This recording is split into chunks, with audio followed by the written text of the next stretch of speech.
지금도 신고가 거래가 계속되고 있고 사고 있대요. 그러면서 집값은 절대 안 떨어진다고 하고 있죠. 그러면은 진짜로 그 사고 있냐? 거래량도 줄었는데 사고 있으니까 된 것이다. 결국은 계속 오른다. 이 말이 통하냐? 자, 잔금 대출 막혀서 현금 부자만 입주 가능하다. 대출 규제에 막혀 입주를 못하고 전세를 줘야 할 판이다. 시대 10억 초과 주담대 금지 때문에 막혔다. 이 얘기죠. 자, 그러면서 크게 오르기 어렵다더니 주담대 금지선 15억 돌파했다. 사람들은 살 여력이 없는데 계속 오른다고 합니다. 10억 선 돌파해도 계속 오른다. 강남이니까. 이런 식으로 이야기하고 있어요. 자, 근데 전반적으로 거래량이 급감했다. 자, 약속의 6월이 되었습니다. 라이트하우스 한 달 떨어진 거 가지고 계속 이야기한다 하는데 1월, 5월이 잠깐 튀었지 전반적으로 3,000건대다. 이거 자체가 엄청나게 줄었다는 거죠. 작년 7월은 10,000건이었어요. 작년 3월보다 많았는데 작년 3월엔 코로나였고 작년 상반기랑 비교하면 안 되죠. 재작년 상반기는 거래량 줄면서 집값 떨어졌었고 그 전이랑 다른 때랑 비교해봐라. 평균적으로 지금 이게 거래량이 한 달 잠깐 떨어진 거냐 계속 지속적으로 안 나오는 거냐. 그것도 니들이 말한 약속의 6월에. 그것도 약속의 6월에 어디에 몰리고 있어요? 떨어진 것도 지금 강남, 강동 이런 데 떨어지고 있고 늘어난 데 어디예요? 구로. 그 다음에 노원도 줄었네요? 늘어난 곳이 없죠. 거래 많이 나오는 곳도 이런 데는 오히려 반토막 났는데 노원이나 강석, 외곽 쪽으로 많이 나오고 있는 거다. 중심부가 거래량 감소가 훨씬 더 심각해지고 있다는 거죠. 그런데도 신고가는 계속 지키고 매도자는 우위입니다. 매매 수급지수 이야기 나오고 있는데 매매 수급지수 지금 계속 떨어지고 있죠? 떨어지니까 뭐라 그래요? 매수 우위지수 102 기록하자마자 100 넘으니까 우위다. 매도인 우세가 뚜렷하다. 슈퍼갑이다. 3개월째 매도자 우위다. 계속 이런 식으로 이야기하고 있는데 전화만 많이 걸면 나오는 거예요. 저 매수 우위지수 어떻게 측정해요? 그 다음에 매매 수급지수 어떻게 측정하는지 알아요? 협업하는 현지 부동산한테 측정하는 거예요. 물어봐서. 전화 많이 오면 많이 오른다고 생각하는데 마음 급해지죠. 계속 저렇게 기사들이 말하니까. 막상 사질 않는데. 그러면서 패닉바잉 한대요. 비중 증가했으니까. 자, 30대 서울 아파트 매수 비중 추이죠. 18년 9월 13일날 9.13 대책이 발표가 됐죠. 그래서 이때부터 보유세가 강화됐더라. 그래서 9월이니까 처음 영향받는 게 19년이죠. 근데 19년에 어떻게 했어요? 팔았어요. 부담된다고. 근데 금리 7월 11월 낮춰버리니까 안되겠다 싶어서 버티는 거죠. 그러니까 20년 21년엔 뭐 하는 거예요? 2030이 물론 저금리 되면서 요때는 늘어날 수 있죠. 연끌이 가능해지니까. 내가 연끌하면 200만원 밖에 못 내는데 예전에는 연끌해서 살려면 한 250 내야 되는데 200만원 내면 된대요. 금리 떨어져서. 그러면 200만원 되는 사람들이 수요로 붙는 거다. 근데 지금은 금리 더 올랐는데 이때보다 수요가 늘어날 수 있어요? 매수 비중이 왜 올라간 거예요? 30대 이하가 어떻게 사요? 뭐예요? 차명거래죠. 차명거래. 부모가 자식한테 파는 거. 외지인들 서울 아파트 빌라 쓸어 담았다. 외지인들이 갑자기 왜 들어와요? 외지인들이 서울 아파트 빌라를 가지고 있다면 이 사람들은 거의 다주택일 가능성이 굉장히 높다. 왜? 외지인이잖아요. 전입신고가 서울에 없는데 그렇다면 서울이 아닌 집에서 살고 있다는 건데 서울 아파트를 사놓고서 물론 외지 나가서 사는 사람들도 있을 수는 있죠. 전세나 월세로. 그런데 대부분은 뭐예요? 다주택이죠. 하나 있는데 돈 모아서 서울 아파트 갭투기 들어갔다. 외지인 매입이 많다는 건 투기가 많이 샀다는 거죠. 그런데 문제는 뭐예요? 외지인들이 다주택자들인데 다주택자들이 여기서 서울 아파트를 더 쓸어 담을 수가 있느냐. 아빠가 외지인이고 엄마가 외지인이면은 아들, 딸도 외지인이에요. 그러면은 이들한테 차명 거래를 하게 되면은 외지인 매입이 되는 거죠.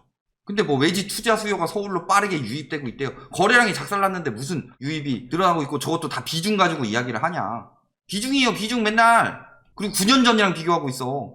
딱 여기 제대로 나오죠. 10대 갭투기가 10배로 증가했대요. 차명 매수죠, 차명 매수. 10대가 돈 모아서 살 수 있어요? 비트코인을 막 기가 막히게 사가지고 지금 와서 갭투기 하고 있다. 아니죠. 다 뭐예요? 집값은 오를 것 같고 다주택은 불리하니까 일부만 증여해주고 갭투기로 사게 한다. 그러면서 뭐가 늘었어요? 당시에? 부모 전세. 그리고 빌라, 비아파트에 집중되고 있고. 왜? 아파트는 갭이 크고 그 갭만큼 증여해주려면 증여세 많이 나오니까. 다 차명 매수라는 것들 드러나고 있죠. 그럼에도 집 파느니 물려준다. 이 얘기잖아요. 상속 증여가 역대 최대. 그만큼 세금 부담이 심하다. 그리고 상속이나 증여하고 있다는 거죠. 벼락거지 될라 하면서 역대 최대. 근데 상속 증여는 실거래가에 안 떠요. 그럼 실거래가에 뜨는 신고가는 네 말한 대로 차명거래 아니지 않냐? 차명거래? 맞습니다. 자, 모 세무사가 이야기해준 거예요.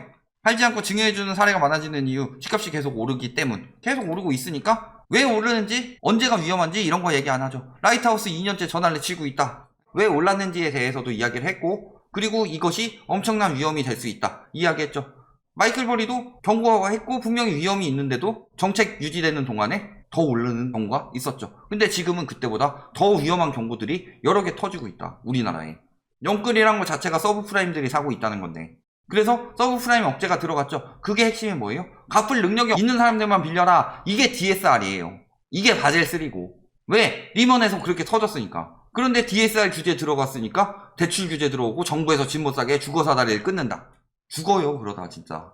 근데 증여를 통해 주택수를 줄였는데 뭐라 그래요? 할증된 65%의 양도세와 6.5%의 지방세를 포함하여 양도세를 부담해야 하는데 증여를 통해 부모하면은 양도소득세의 부담은 사라지게 된다. 이렇게 될 수도 있는데 예를 들어서 17년에 샀다. 이 사람은 증여하는 게 더 낫죠. 근데 19년, 20년에 샀다. 그럼 15억이 20억이 됐다고 칩시다. 그러면 양도세는 이 5억에 대해서 양도세를 내죠. 증여세는 요 20억에 대해서 증여세를 냅니다. 그래서 부모 전세 같은 걸로 해놓고 팔면은 요 5억에 대해서 양도세를 내고서 그러면 더 저렴하게 나올 수 있죠. 그리고 부모가 전세로 들어가 준다. 그래서 갭투기로 산다. 그리고서 어차피 자식이니까 그 집에 같이 살고 그러면서 자금 출처 피한 다음에 나중에 15억은 천천히 주면 되죠. 이게 더 절세가 되는 경우도 있죠. 그래서 양도세가 절세가 되느냐, 부담부 증여가 절세가 되느냐, 증여가 절세가 되느냐, 요거 세 가지는 산 시기. 그래서 차익이 더 크냐 아니면 그냥 집값 높은 것 자체가 크냐 이거에 따라서 엄청나게 갈리게 되어 있다. 양도세가 더 싸서 증여 대신에 차명 거래로 해서 실거래가 올리는 거다. 올리면 양도세가 올라간대. 집값이 더 오르기 때문이라면서요. 그렇다면 지금 오른 것에 대한 양도세도 있지만 앞으로 계속 오른다고 생각하니까 증여하고 차명 거래하는 거겠죠. 그러면은 지금 양도세를 많이 내는 만큼 나중에 팔 때 양도세가 줄어든다는 부분까지 생각하고 올린다. 거기에 시세에 올리는 영향까지 있다는 거죠. 자, 그게 걸렸습니다. 이번에. 이 부분에 대해서 저희가 계속 이야기를 했는데 이번에 드디어 적발이 된 거죠. 뭐라 그래요? 허위 내부 거래로 시세를 높이고 고가로 매도한 사례. 중개사가 자녀 명의로 신고가 매수를 해 시세가 높아진 것처럼 위장한 뒤 제3자에게 고가로 중개하는 행위다. 즉 차명 매수했다는 거죠. 걸렸어요. 그것도 실거래가 띄우기까지. 그러니까 지금 업계약에서 다운계약 비중 이번에 적발된 거 보면은 다운계약 비중보다 업계약 비중이 높다. 무슨 소리예요? 그만큼 위험하니까 지금 실거래가 띄우려고 안달이 나 있다. 자전거래 이번에 다 걸리죠. 자전거래 걸리니까 뭐 하는 거예요? 자전거래 안 하고 자녀 명의로 신고가 매수 한 거죠. 왜냐면은 자전거래는 취소한 거 뜨니까 국토부에서 그거 잡고 있으니까. 그러니까 섣부르게 저거 하다 잡힌 거다. 여태까지 저희가 그거에 대해서 계속 이야기를 했죠. 차명 거래다. 증여성 거래다.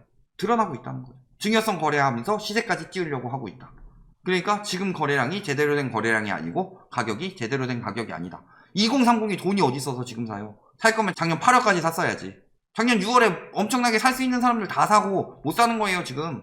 여력이 없어서. 근데 왜 신고가가 나오지 않고 2030 계속 비중이 늘어나요? 다 차명 거래니까. 다 물려주는 거니까. 증여성 거래니까. 왜 지금 거래량 비중이 높여졌어요? 거래량은 떨어지는데 다주택자들 지금 넘기고 있는 거 아니에요. 그런데 저런 말에 넘어가서 영끌했다가 어떻게 됐어요? 먹는 것 입는 것 줄이지 않은 게 없다고 그러죠. 과거에 어때요? 1억 6천만 원 매수 2006년에 대출 받고 이자 하드론 리볼빙 처리하다가 가압류 들어오고 마이너스 통장 은행에서도 가압류 경매 5년간 은행 이자 폭탄에 시달리고 있다. 마이너스 대출 인생 5년 전이면 언제예요? 2007년이에요. 리먼 터지기 직전이죠. 이때가 매수 심리가 가장 심했다. 2007, 8년에. 그러다가 8년에 털어지면서 쭉 떨어졌다가 9년에 양도세 완화해주면서 다시 올라갔죠. 그리고 쭉 떨어졌다. 그 이후에. 지금 딱 그 상황인데. 하우스푸어는 집을 사서 내가 쓸 돈이 없어서 하우스푸어인 거죠. 근데 왜 하우스푸어는 집값이 떨어져야만 하우스푸어라고 하냐. 이미 하우스푸어들이 널렸는데 영끌이란 말 자체가 좋게 포장한 거지 하우스푸어란 소리예요. 하우스푸어들이 난무하고 있는 시기 그때가 항상 끝물이죠. 거기다가 집값은 더 개거품 끼었는데 돈은 더 안 빌려준다. 누가 어떻게 사요? 실수요들 못 사죠. 그럼 투기 수요가 사요? 투기 수요는 여러 채 사는 사람들이 대부분 투기 수요인데 그들을 때려잡는 게 핵심이죠. 근데 보면 어때요? 취득세 12%고 3주택 이상이면 양도세는 최대 82.5%인데 누가 사요? 투기 수요가. 실수요 없고 투기 수요 없어요. 신고가 거래는 가격 띄우기 위한 차명 거래만이 활개치고 있을 뿐이다. 대부분이. 그리고 소수의 갭 투기 수요와 실수요. 대출규제 이금융까지 간대요. 급전 필요하면 사채 쓰라는 거냐 이딴 이야기 하지 말고 DSR 40% 넘는 것 자체가 생각 없이 빚낸 거다. 40%가 넘어갔는데 급전이 필요한 거는 코로나 사태로 문제 생긴 자영업자들 말고는 영끌 중에서 대부분이 지금 아니면 집 못 살 것 같아서 샀다라는 거 좋게 포장한 거지, 집값 올라가지고 비싸게 팔아야지 하는 생각 있어서 산 거 아니에요? 그런 사람들이 급정 걱정을 왜 해요? 그걸 다 감당할 생각으로 사야지. 그리고 전국민권 DSR 40% 강화는 당연한 일이에요. 은행권이 무너지는데, 안 그러면. 은행권이 무너지면 어떻게 돼요? 자기 욕심에 해가지고 돈 잔뜩 빌려서 집 산 사람들 때문에 그 은행에 예금한 사람들까지 피해를 입게 돼요. 아무 이유 없이 열심히 노력해서 근로소득 올려서 모은 사람들이 왜 그것 때문에 피해를 봐야 되는데. 그리고 DSR 40%는 외국에서도 다 그 정도 해요. 갚을 능력도 없는데 빌린 게 잘못된 거지.